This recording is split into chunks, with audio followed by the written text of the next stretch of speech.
আসসালামু আলাইকুম প্রিয় দর্শক, কাছে কিংবা দূরে, দেশে কিংবা প্রবাসে এই মুহূর্তে যারা যেখান থেকে সোশ্যাল মিডিয়ার কল্যাণে আমাদেরকে দেখছেন, শুনছেন এবং পরবর্তী সময় দেখবেন, শুনবেন, আপনাদের সকলকে সবার দেশের পক্ষ থেকে আন্তরিক ধন্যবাদ।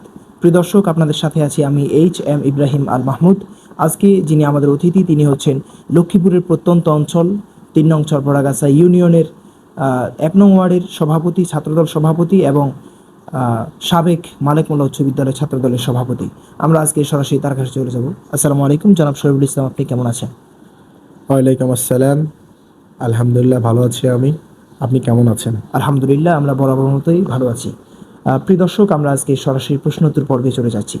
জনাব শরীফুল ইসলাম, আমি আজকে সকাল থেকে আপনার ৩ নং চরপড়াগাছা ইউনিয়ন ১ নং ওয়ার্ডে গিয়েছিলাম, সেখানে পরিদর্শন করেছি, বিভিন্ন জায়গায় গিয়েছি। তো সেখানে আমি একটি বিষয় খুবই ভালোভাবে লক্ষ্য করেছি। ১ নং ওয়ার্ডের জনগণের মধ্যে, মানুষের মধ্যে আপনার প্রতি যে একটা ভালোবাসা, আপনার যে একটা গ্রহণযোগ্যতা, জনপ্রিয়তা, জনসমর্থন দেখেছি। তো আমি মানুষের মুখে এটাও শুনেছি যে ইতোমধ্যে একটি গুঞ্জন উঠেছে আপনি মেম্বারি পদে নির্বাচন করছেন বা করার একটি ছিল। তো আমি আপনাকে জিজ্ঞাসা করার পর আমি যেটুকু জানলাম, আপনি বললেন আপনি নির্বাচন করছেন না। তো আপনি কি আমার দর্শকদের উদ্দেশ্যে বলবেন আপনি কেন নির্বাচন করছেন না? ধন্যবাদ ইব্রাহিম মাহমুদ ভাই, এবং ধন্যবাদ জানাই আপনাদের সবার দেশকে, এবং ধন্যবাদ জানাই আমার পুরো আগাছা ১ নম্বর ওয়ার্ড নির্বাচনের যে এলাকাটা আছে সে এলাকার সর্বোচ্চ জনগণকে। ইব্রাহিম ভাই, আসলে বিষয়টি হচ্ছে এরকম, আপনি আমাকে যে প্রশ্ন করেছেন প্রশ্নটা আসলে অনেক বড়, অনেক কঠিন। বিষয়টি আমার সহযোদ্ধা আমি দেখেছি বিভিন্ন ওয়ার্ড দলের সিনিয়র নেতৃবৃন্দ যারা মেম্বার পদপ্রার্থী ঘোষণা করেছেন, তার মধ্যে আমি একজন। আসলে আমি ঘোষণা করি নাই, আমাকে অনেকে বলেছে, আমার ওই ওয়ার্ডের যারা জনগণ রয়েছেন, আমার সহযোদ্ধা বা আমার আত্মীয় স্বজন আমাকে নির্বাচন করানোর জন্য।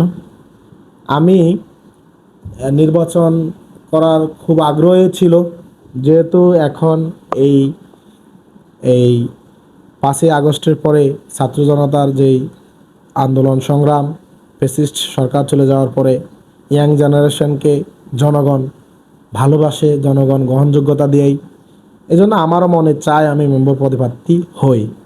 কিন্তু বিষয়টি হচ্ছে আমাদের বিগত দিন আমাদের যে নির্বাচনী এলাকা সেখানে আবু কালাম আবু নামের এক ব্যক্তি রয়েছে, উনি আমার সম্পর্কে মামা হন। আমাদের ওই নির্বাচনী এলাকাটা এমন একটি এলাকা, সেখানে ওনার গ্রহণযোগ্যতাটা অনেক বেশি। যে আবু কালাম আবু মামা আছে, উনি অত্যন্ত অনেক ভালো মানুষ, সৎ মানুষ। আমাদের আপনি খবর নিলে বা খোঁজ খবর নিলে জানবেন, ওই অঞ্চলে একটা গ্রুপ আছে, সেটা আমি অনেক ছোট থাকতেই দেখি। আমাদের মানে বাপ বা আমাদের বাড়ি যারা রয়েছেন ওনারা ওই গ্রুপে ইনভলভ। যেমন আমরা দেখেছি ছোট থাকতে, আমরা একদমই ছোট, আজ থেকে 17-18 বছর আগে। আমরা তো আসলে ছোট ছিলাম, ক্লাস ওই 4-এ বা 5-এ পড়ি। আপনার আপনার বিষয়টা হচ্ছে, তখন উনি যে সময় মেম্বরি পদপ্রার্থী ঘোষণা দিতেন আমাদের সবাই ওনাকে সমর্থন জানাতেন। উনিও জানতেন এই স্বৈরাচার আমলে উনি মেম্বার হবে না। ভোটসো সরকারের যেই পেটুয়া বাহিনী রয়েছেন ওনারা ভোট কারচুরি করে নিয়ে যান, উনি স্পষ্ট জানেন, এবং মিটিংয়ের মাধ্যমে উনি বলেও দিয়েছেন যে না, আমি যদি মেম্বার পদে প্রার্থী লড়ি, আমি এখানে মেম্বার হব না, আমার থেকে ভোট কেটে বা বিভিন্ন কারচুরি করে নিয়ে যাবে। তারপরও জনগণের ভালোবাসায় আমাদের সেই গ্রুপ আবু কালাম আবু গ্রুপ, যে গ্রুপটি আবু গ্রুপে পরিচিত, ওই গ্রুপকে রক্ষা করতে গিয়ে উনি নির্বাচন করেছেন বিগত দিন। উনি অনেক কষ্ট, অনেক শ্রম ওয়ার্ডে দিয়েছেন। সেদিক গিয়ে সে আমার আবু মামাকে আমার পক্ষ থেকে ও আমার সমর্থন, আপনি বলতেছেন আর কি আমার সমর্থন, আমি অতটুকু জানি না, আল্লাহ পাক জানেন আমার কতটুকু সমর্থন আমি সেখানে অর্জন করতে পেরেছি। তো আমি আপনাদের মাধ্যমে এবং সবার দেশের মাধ্যমে আমার নির্বাচনী এলাকা পোড়াগাছা 1-এর সকল আমার সমর্থন বিন্দুকে বলবো আমি এই ইলেকশনে আমি নির্বাচন করতেছি না। আমি আবু কালাম আবু মামাকে সমর্থন করে যাচ্ছি। ধন্যবাদ। আপনাকে। ধন্যবাদ জনাব শরীফুল ইসলাম।